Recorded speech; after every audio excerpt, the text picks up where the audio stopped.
A groundbreaking surgery is being celebrated 30 years ago tomorrow. The world's first successful lung transplant was performed at the Toronto General Hospital. Since that historic day, lung transplants have become a Canadian success story. Cass Rusey reports.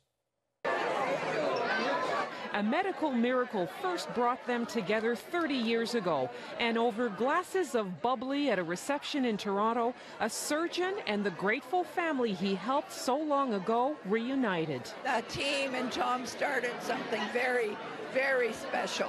So many people have gone on to enjoy life after transplant. In 1983, Tom Hall was a 58-year-old man facing certain death because of a disease that was scarring his lungs.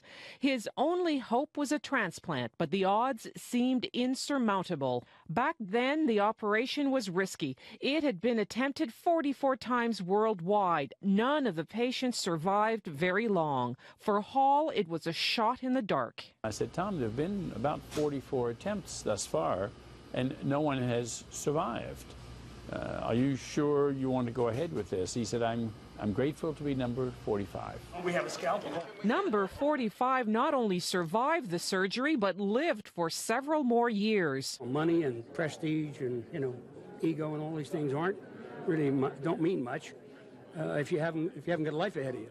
Medical improvements since 1983 have made lung transplants not only safer, but available to a wider range of patients with lung disease. It's translated into a spike of lung transplants in Canada and an improvement in the survival rate. Lung transplantation is truly a Canadian story and a Canadian success. Yeah, that's for my first surgery. That sounds pretty good to Katie Sutherland, who had a lung transplant 5 years ago. I'm playing sports again. I'm back on the soccer field. I'm running. I'm just living a normal life.